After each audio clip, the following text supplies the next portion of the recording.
Hey guys, welcome back. In today's video we're finally going to finish up the YZ426 engine. In the last video we got the top end together, so we got to get all the finishing touches on it as you saw in the thumbnail. So let's jump right into it.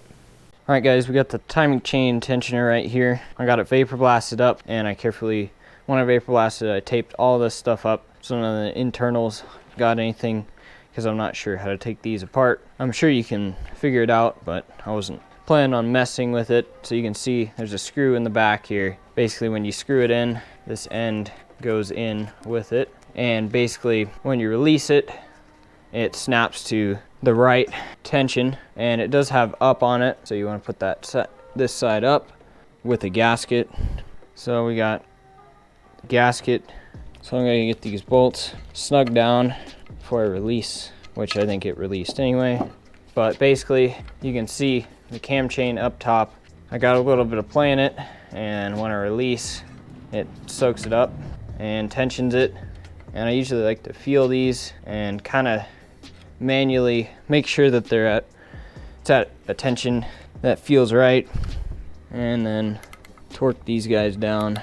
This is pretty much the only time you can torque them, because if you're trying to do a valve service, if you're doing a valve service in the bike, you can't really reach a torque wrench in there to torque it. So double check these guys, and I need to go get a new crush washer for this guy right here, so I'll go get that, and then we can get the stator and flywheel assembly in, and then we can crank this thing over for the first time, make sure everything turns smooth, and then we can get that valve cover powder coated up, and then it'll be ready to go back into the bike. All right guys, here is the stator assembly.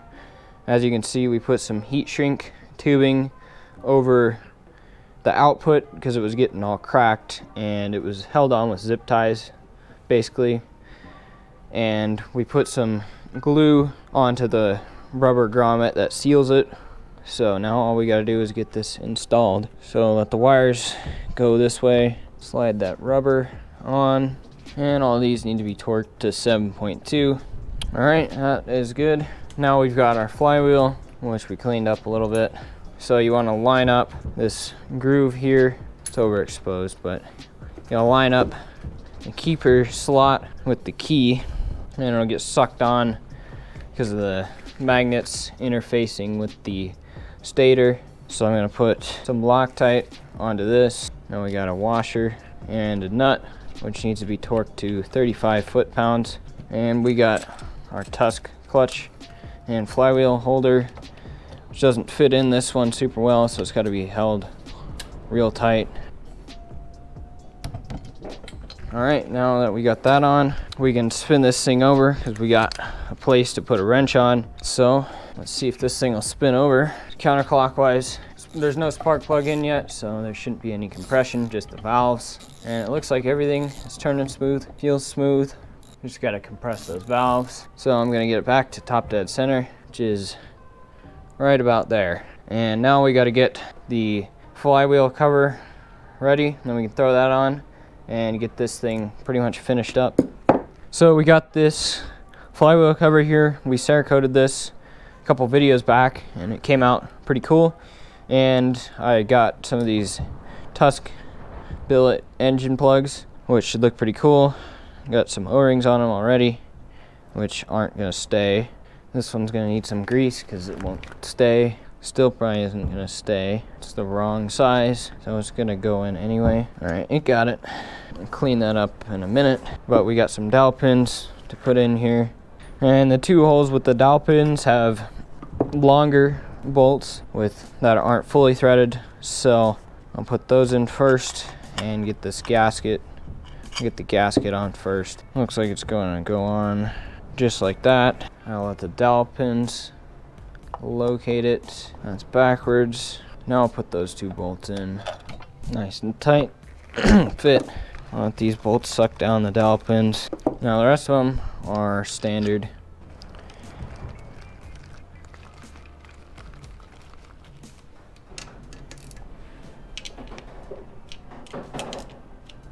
Same torque as everything else, 7.2. All right, that cover is solid on now. Shouldn't leak. Now we got a couple more things to put onto this case side here, we got the gear position sensor. We got the little cover for this case right here.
Alright guys, as you just saw, I powder coated up this valve cover and it came out absolutely amazing, as they always do.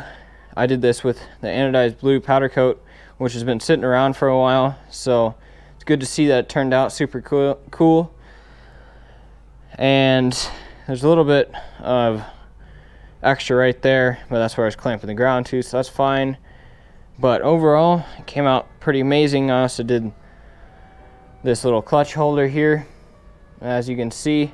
So I still need to get the gasket for the valve cover cleaned up, so I'll put that on in a minute. But I can get this clutch holder in, so it goes right here, as you can see. So I'm gonna have to take out this bolt, unfortunately. It shouldn't be too much of a problem, as long as I only take out one, and the rest of them will stay torqued. Now that the cylinder's on, everything should be pretty stable. I'll just carefully loosen this guy off and just get this holder on real quick. So as you guys saw, it's a two-part process for this particular powder coat job. I gotta do it with Super Chrome Plus first, and I'll link the powders in the description in case you guys are interested in doing some of this yourself. But this stuff turns out super amazing and it's nice and strong, especially for that magnesium cover. It kind of needs to be strong because magnesium oxidizes super easily. Even just sitting on the bench here after blasting, it started to get oxidized. I get this guy back up to 7.2 right there. And this stuff's better than just painting it because it doesn't chip off really when you tighten these bolts down. Same thing with Cerakote, but powder coat is a little less permanent, which is good. I got this Tusk shift lever because the old one was clapped out and would barely even come off. Just a little bit extra bling, and it's pretty cheap. That's why Tusk is good. It's just their logos just get everywhere. Now I'm gonna have to take some of this stuff off to get it into the frame. So just for now, I gotta take some cool pictures of it, as you guys saw by the thumbnail. I'm gonna have to get a wrench to get that guy in, so I'll get that in a minute. And this thing is almost done here. We got a brand new intake flange, and these are tapered, so you kind of want to guide the fuel air mixture in. And there's a little spot where it indexes. I don't think I'm gonna be able to get it. Well, I'll get that in a minute. And as you can see in the background, I threw on the coolant pipes and the brand new FMF power bomb exhaust header, part of the set. So that's gonna look super cool. So yeah, this motor is coming together, and I'll give you guys a little preview without the valve cover gasket of how this thing is gonna look. Something like that, but you won't be able to see the cams. Let me reframe this. So this motor is gonna be absolutely tricked out, especially once I get this into the bike. It'll be a little darker up here and look super cool. It already looks super cool.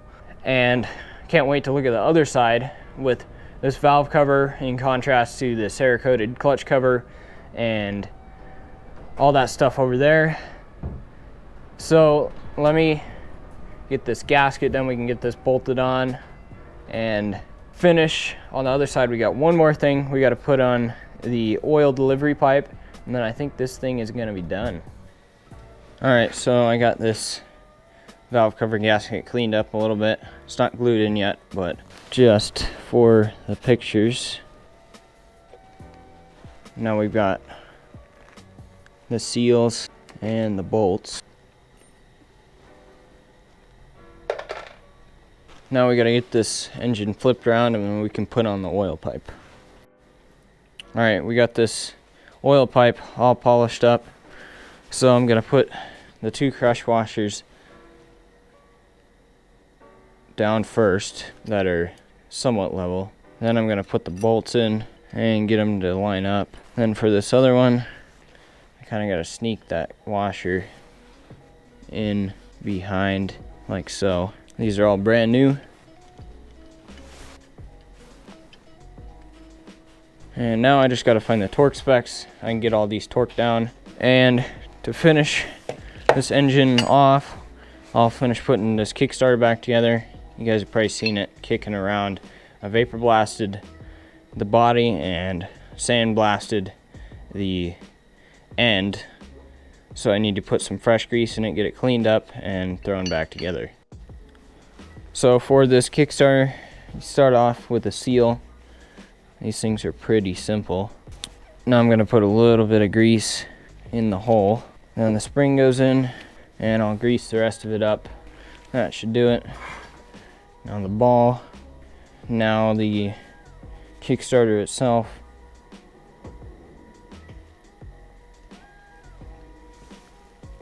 And you gotta sneak the ball in there. And now for the screw, these things get pretty beat up. I think it's because of the detent ball in there, but it had Loctite on it.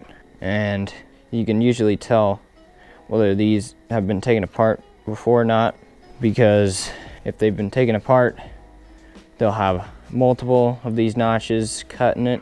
If it's only been put together once, it's only gonna have one. This one I've already taken apart, so now it's gonna have three unless I get it back in the same spot. Something like that should be good. It does have Loctite in it, and now it's super easy, almost too easy, but that should do it for that. Pretty simple. So I'll get it back onto the engine, and then we can take this outside and get some pictures of it and some footage. All right guys, here are some of the other pictures I got of the engine. And that is going to do it for this video. So hopefully you guys enjoyed it. Sorry for the lack of videos lately. I've got so many other things going on. It is hard to find time to sit down and edit all the footage that this build has made. But if I can get some motivation together, I should be able to make some more stuff happen. But enough for now. Thanks for watching, and I'll catch you in the next one.